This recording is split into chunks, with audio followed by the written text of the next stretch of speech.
प्रणाम दर्शकों। आज हम माघ शुक्ल पक्ष की जया एकादशी की कथा सुनने जा रहे हैं। धर्मराज युधिष्ठिर बोले, हे भगवान, आपने माघ कृष्ण पक्ष की षटतिला एकादशी का अत्यंत सुंदर वर्णन किया है। अब आप कृपा करके माघ शुक्ल एकादशी का वर्णन कीजिए। इसका क्या नाम है, इसके व्रत की क्या विधि है और इसमें कौन से देवता का पूजन किया जाता है। श्री कृष्ण कहने लगे, हे राजन, माघ शुक्ला एकादशी का नाम जया एकादशी है। इसका व्रत करने से मनुष्य ब्रह्म हत्यादि पापों से छूटकर मोक्ष को प्राप्त होता है तथा इसके प्रभाव से भूत पिशाच आदि योनियों से मुक्त हो जाता है। इस व्रत को विधि पूर्वक करना चाहिए। अब मैं तुमसे इसकी पौराणिक कथा कहता हूँ, सो ध्यान पूर्वक सुनो। कथा इस प्रकार है। एक समय देवराज इंद्र अपनी इच्छानुसार नंदन वन में अप्सराओं के साथ विहार कर रहे थे और गंधर्व गान कर रहे थे। उन गंधर्वों में पुष्पदंत, चित्रसेन तथा उसकी स्त्री मालिनी भी थे। मालिनी की कन्या पुष्पवती तथा पुष्पदंत गंधर्व का पुत्र माल्यवान भी वहां उपस्थित थे। गंधर्व कन्या पुष्पवती ने माल्यवान को देखा तो उस पर मोहित होकर अपने रूप, लावण्य और हाव भाव से माल्यवान को आकर्षित करने की चेष्टा करने लगी। पुष्पवती भी अत्यंत सुंदर थी। पुष्पवती के सौंदर्य को देखकर माल्यवान भी मोहित होकर अपने गायन का सुरताल भूल गया।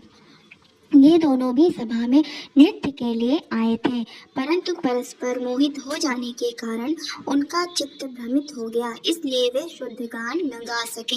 इनके ठीक प्रकार न गाने तथा ताल स्वर ठीक न होने से इंद्र कुपित हो गए, यानी क्रोधित हो गए और इसमें अपना अपमान समझकर उनको शाप दे दिया और कहा, तुमने मेरी आज्ञा का उल्लंघन किया है तथा संगीत साधना की पवित्रता को नष्ट करके देवी सरस्वती की पूजा में विघ्न डाला है। अतः तुम्हें मृत्यु लोक जाना पड़ेगा और देवलोक के निवास के बदले अब तुम अधम, पिशाच, असंयमी जैसा जीवन बिताओगे। इंद्र का ऐसा शाप सुनकर वे अत्यंत दुखी हुए और हिमाचल पर्वत पर पिशाच बनकर दुख पूर्वक अपना जीवन व्यतीत करने लगे। उन्हें गंध यानी सुगंध, रस तथा स्पर्श आदि का कुछ भी ज्ञान नहीं था। वहाँ उनको बहुत दुख मिल रहे थे। उन्हें एक क्षण के लिए भी निद्रा नहीं आती थी।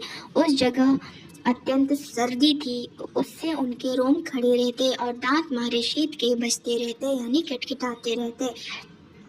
एक दिन पिशाच ने अपनी स्त्री से कहा, पिछले जन्म में हमने ऐसे कौन से पाप किए थे जिससे हमको यह दुखदायी पिशाच योनि प्राप्त हुई। इस योनि से तो नरक की दुख सहना उत्तम है। इस प्रकार चिंता करते हुए वह अपने दिन व्यतीत कर रहे थे। दैव योग से तभी माघ मास में शुक्ल पक्ष की जया नामक एकादशी आई। उस दिन उन्होंने कुछ भी भोजन नहीं किया और ना कोई पाप कर्म ही किया, केवल फल फूल खाकर ही दिन व्यतीत किया और शाम के समय दुखी होकर पीपल के वृक्ष के नीचे बैठ गए। वह रात्रि इन दोनों ने शीत के मारे अति दुखित होकर मृतक समान आपस में चिपटे हुए काटी और उस रात्रि उनको निद्रा भी नहीं आई। दूसरे दिन प्रभात होते ही जया एकादशी के उपवास और रात्रि जागरण से उनकी पिशाच योनि छूट गई। अत्यंत सुंदर गंधर्व और अप्सरा की देह धारण कर सुंदर वस्त्राभूषणों से अलंकृत हो उन्होंने स्वर्गलोक को प्रस्थान किया। उस समय आकाश में देवता तथा गंधर्व उनकी स्तुति करते हुए पुष्प वर्षा करने लगे।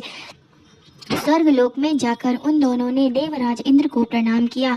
इंद्र इनको पहले रूप में देखकर अत्यंत आश्चर्यचकित हुए और पूछने लगे, तुम्हें अपनी पिशाच योनि से किस प्रकार मुक्ति मिली, उसका वृत्तांत कहो।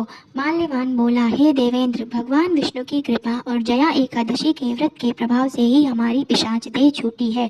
तब इंद्र ने कहा, माल्यवान, भगवान की कृपा और एकादशी के व्रत से न केवल तुम्हारी पिशाच योनि छूट गई वरन हम लोगों के भी वंदनीय हो गए, क्योंकि विष्णु और शिव के भक्त हम लोगों के वंदनीय हैं, अतः आप धन्य हैं। अब आप दोनों आनंद पूर्वक विहार करें। श्री कृष्ण कहने लगे, हे युधिष्ठिर, इस जया एकादशी के व्रत से कुयोनि छूट जाती है।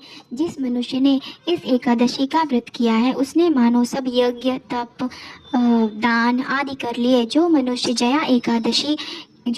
जया एकादशी का व्रत करते हैं वे अवश्य ही 1000 वर्षों तक स्वर्ग में वास करते हैं। व्रत कथा समाप्त हो गई। धन्यवाद।